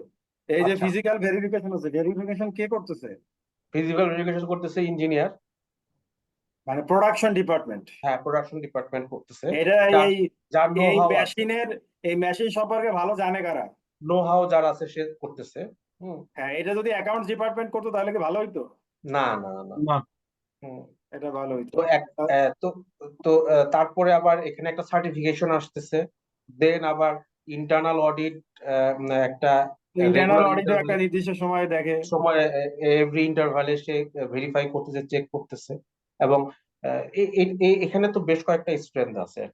হ্যাঁ, তারপরে কি হচ্ছে যে একটা pre numbered good receive note হ্যাঁ, জিআরএন ইস্যু হচ্ছে অটোমেটিক্যালি, এটা কেউ হাত এবং দিয়ে করতেছে অটোমেটিক্যালি না।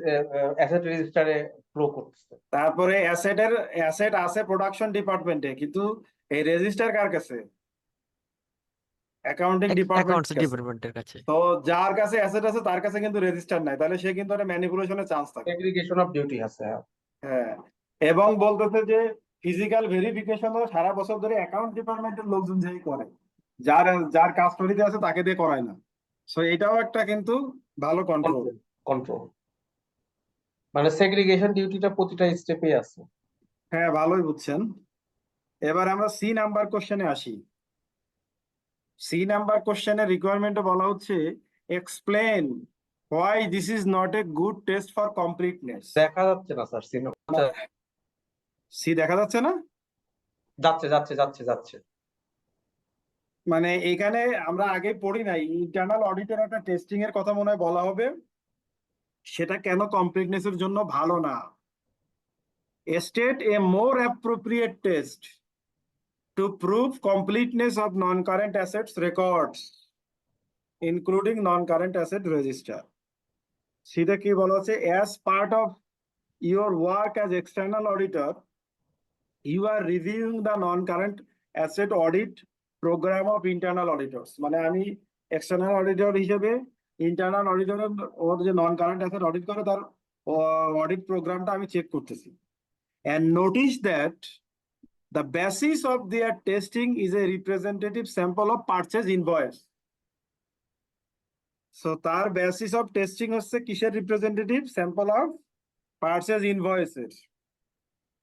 They use this to test entries in the non-current asset register and updating movement on the annual budget. System annual budget update হচ্ছে সেটাও দেখে, non-current asset register ও দেখে। তার টেস্টিং এর স্যাম্পল মানে যেটা হচ্ছে আমরা স্যাম্পলিং, এটা কি বলে, আমরা সার্টিফিকেট লেভেলে পড়ে এসেছি না, স্যাম্পলিং ইউনিট। স্যাম্পলিং ইউনিট হচ্ছে পারচেজ ইনভয়েস। এখন কোশ্চেন হচ্ছে why this is not a good test for completeness. এটাও একটা টেস্ট, কিন্তু এর চেয়েও ভালো টেস্ট আছে এখানে ফর কমপ্লিটনেস এনশিওর করার জন্য রেকর্ডিং। সেটা কি এবং কেন সেটা অ্যাপ্রোপ্রিয়েট, সেটা আপনাদের কাছে কোশ্চেন করা হচ্ছে। এটা হচ্ছে 4 ওয়ে ম্যাচিং হবে। তার কারণ কি, এখানে তো উনি করছে হচ্ছে পারচেজ ইনভয়েসের সাথে, তো নরমালি হয় কি রিকুইজিশন থেকে শুরু করে যে স্পেসিফিকেশন যায় পারচেজ না, অর্ডার। ওইভাবে বললে হবে না, ওইভাবে বললে হবে না। আপনি ও যেমন পারচেজ ইনভয়েস নিয়েছে, আপনি হ্যাঁ, তাহলে কি নিবেন সেটা আপনাকে স্পেসিফিক পারচেজ অর্ডার। পারচেজ অর্ডারের কথা তো এখানে বলাই নেই। না, এই জন্যই তো বলছি আমি। তার কারণ কি, নরমালি 4 ওয়ে ম্যাচিংটা হচ্ছে যে আপনার সব থেকে স্ট্রং একটা ম্যাচিং, যে আমার পারচেজ না, আপনি রিকুইজিশন। যেটা বলতেছেন এটা তো অ্যাকসেপ্টেড, কিন্তু হুম। কেসের বেসিসে কথা বলতে হবে, কেসের বাইরে যায় কথা বললে তো হবে না। স্যার এখানে ফিজিক্যাল ইন্সপেকশনটা যেতে হবে আমার, এটা তো একটা ইস্যুস। না ফিজিক্যাল তো physical যায় না। নাই আপনারা কি অডিট। প্রথমে আমাকে বলেন আপনারা কোশ্চেনটা বুঝছেন কি? This is very important to understand the question. কোশ্চেনটা কি আপনারা বুঝছেন? কে বুঝাইতে পারবে কোশ্চেনটা হচ্ছে কি চাওয়া হয়েছে? কোশ্চেন না বুঝলে আন্দাজে উত্তর দিয়ে তো লাভ নেই। বলেন কে বুঝতে পারছেন কোশ্চেনটা? একজনও কথা বলে না। বলতেছে যখন ইন্টারনাল অডিট করে তার অডিট প্রোগ্রামে আমরা দেখলাম যে সে পার্সেজ ইনভয়েসটাকে তার স্যাম্পলিং ইউনিট হিসেবে নিয়ে ওইটা ধরে সে নন কারেন্ট অ্যাসেট রেজিস্টারও দেখে, তারপরে যে আপডেট হচ্ছে সিস্টেমে অ্যানুয়াল বাজেট সেটাও দেখে, দেখে সে তার টেস্টিংটা করে। আমার অলরেডি সিগন্যাল দিচ্ছে। তো এইটা কেন কমপ্লিটনেস এনশিওরের ক্ষেত্রে ভালো মেথড না? এর চেয়ে ভালো টেকনিক কি আছে এখানে? এর চেয়ে ভালো স্যাম্পলিং আমি কিসের মাধ্যমে নিতে পারতাম? ফয়সাল লাইনে ছিল কিন্তু ওর যেহেতু ওই লাইনে ওই যে 4 ওয়ে ম্যাচিং ও ওইটার মধ্যে ঢুকে বসে আছে, ও কেসের মধ্যে আসতে পারতেছে না। আচ্ছা আমার ল্যাপটপ এটা কি বন্ধ হয়ে ওয়ার্ক যাবে থ্রো টেস্টের কথা বলছে? না। এখানে পার্চেজ ইনভয়েসের চেয়ে ভালো জিনিস কি ছিল? জিআরএন ছিল না? যখন গুডসটা ঢুকতেছে কি হচ্ছে, একটা প্রি নাম্বার জিআরএন হচ্ছে না? দেখেন পারচেজ ইনভয়েস একটা টেকনিক, কিন্তু ভালো টেকনিক না কেন? আমি কার কার কাছ থেকে ফিক্সড অ্যাসেট কিনি এখানে বলা নাই। হয়তো আমি এক্স কোম্পানির কাছ থেকে কিনলাম, তখন তার ইনভয়েস নাম পারচেজ ইনভয়েস নাম্বার চলে 50। আমি ওয়াই এর কাছ থেকে কিনলাম, তখন তার চলে 60। এই পারচেজ ইনভয়েসের কোনো সিকোয়েন্স আছে? ঠিক আছে। আমি বিভিন্ন লোকের কাছ থেকে কিনতেছি, পারচেজ ইনভয়েসের কোনো সিকোয়েন্স আছে? না ঠিক আছে, ইউ আর রাইট। সিকোয়েন্স না। সো আমার এখানে সিকুয়েন্সিয়ালি আমি যদি কমপ্লিটনেস এনশিওর করতে চাই, সবচেয়ে ভালো মেথড কি? আমি যদি জিআরএন দিয়ে শুরু করি। বোঝা গেল? জি। তো ঠিক আছে, সবাই ভালো থাকেন। আমার ল্যাপটপ অলরেডি অন্ধকার হয়ে যাচ্ছে। আচ্ছা একটা প্রশ্ন ছিল যে প্রি নাম্বার কেন বলতেছি এটাকে? এই নাম্বার মানে হচ্ছে আগে থেকে সিস্টেমের মেমোরিতে নাম্বার দেওয়া আছে, প্রিডিফাইন্ড নাম্বার। সিস্টেম কি এমনি এমনি একটা নাম্বার জেনারেট করে দিবে? ওর আচ্ছা মেমোরিতে আচ্ছা, জি জি, ঠিক আছে, গট ইট। ঠিক আছে। আসসালামু আলাইকুম। ওয়ালাইকুম আসসালাম, সবাই ভালো থাকেন। আসসালামু আলাইকুম। ওয়ালাইকুম আসসালাম। হ্যাঁ, আল্লাহ হাফেজ। হ্যাঁ, আল্লাহ হাফেজ। আসসালামু আলাইকুম স্যার। ওয়ালাইকুম আসসালাম।